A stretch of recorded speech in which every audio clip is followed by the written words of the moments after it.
Бүгүн биз эмне үчүн биз чакырдык сиздерди, урматтуу журналисттер? Сиздер аркылуу биз дыйкандарга кайрылайын деп атабыз.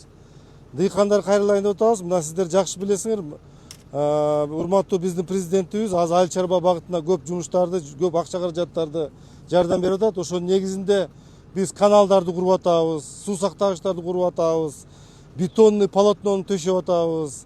Жана көп жумуштарды, ирригациялык инфраструктураны аябай жакшыртуу маселелери абдан көп жумуш аракеттер болуп атат. Мелиоративдик мындай абалды биз ушул жерлерди жакшыртайын деген ой менен иштеп атабыз. Бирок биздин акыркы гидрометтин маалыматы боюнча, мисалы биз Чүйдө турабыз. Чүйдө былтыркы караганда 85-90% эле былтыркы жаан-чачынга маалымат берип атат. Бул деген 100%га жетпей атабыз. Бул деген 15% бизден жаан-чачын азыраак болуп калышы мүмкүн, кардын азыраак болуп калышы мүмкүн деген мына маалыматтар берип атат. Ошон үчүн бул мына бүгүнкү техниканы биз алып келгенибиз, ошол ар бир айыл өкмөттө, ар бир райондо ушундай техника болушу керек. Бул техника өзү негизи мурда колдонуп жүргөн, бирок акыркы 30 жылда дейбиз, 25 жылда бул техниканы колдонбой калган.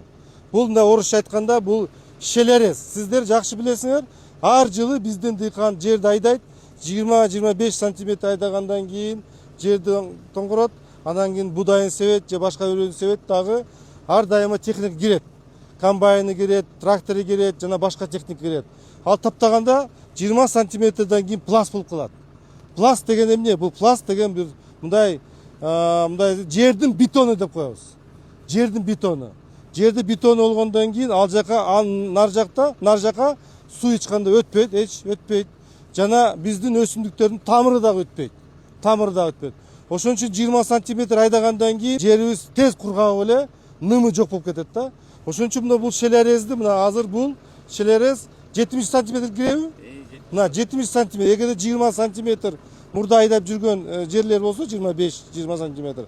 Азыр 70 сантиметр кирет дагы, 50 сантиметр чуңкурга кирет дагы, ошо пластты бузат. Пласт бузгандан кийин мына азыр жаткан кар, жаткан ным, ошол не деп коебуз, шелге деп коебузбу, арыкча деп коебузбу, ошол жерге ным топтолот, кардын суусу, жамгырдын суусу түшөт дагы, мына ошол жерде анан кийин ным топтолот. Бул эмнени берет, урматтуу дыйкандар? Бул кийин сиз мына бул аркасынан рыхлитель менен кетип калат. Кийин сиз сепкенде, үрөндү сепкенде, сиздердин үрөөнүңөрдүн тамыры терең кирип кетет. Терең киргенден кийин ал жерде нымды тартат. Ным тарткандан кийин анын үрөөнүн тамыры күчтүү болот. Күчтүү болгондо анан кийин анын үрөөнү түшүмдүүлүгү дагы жогорулайт да. Ошон үчүн бул техниканы абдан мындай жакшылап көңүл буруп коюш керек дагы сиздер аркылуу. Сиздер дагы ушу соцсеть аркылуу, теле аркылуу ар бир районго биз ушундай тапшырма коюп Азыр Ыстык Көл областында алышты. Ушундай окшогон техниканы Ош Жалал Абадта дагы алып атышат, Таласта дагы алышат. Ушундай ар бир райондо ушундай техника алып, бүгүндөн баштап ушу ишти баштап атабыз. Анткени азыр анча-мынча азыр жерибиз тоң. Ошо азыр ишти жакшы кылса болот деген ойдобуз. Мына азыр ушуну көрсөтөбүз азыр ишти. Дагы кошумча бар болсо, механик бар, кошумча дагы эмнеси артыкчылыгы бар. Же баарын айтып койдум же. Баарын айтып койдуңуз, анан бул жагы сиз айтып аткандай өсүмдүк өсүп атканда баягы нымдын баары токтолуп калат экенде 70 сантиметрдечи.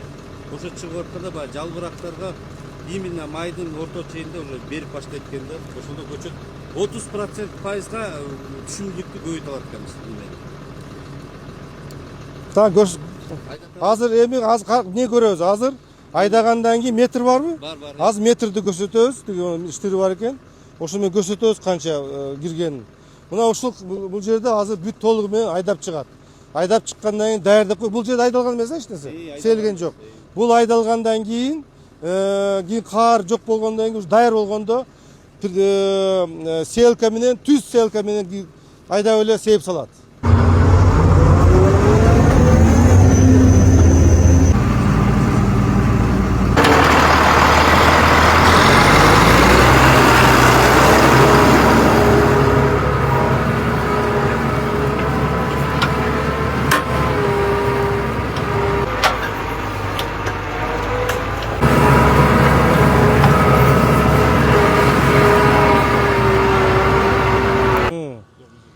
Ушуна. Мына. Бул жерде вообще кирип кетти. 70. Уже точно 70'ten. 70. Мына сон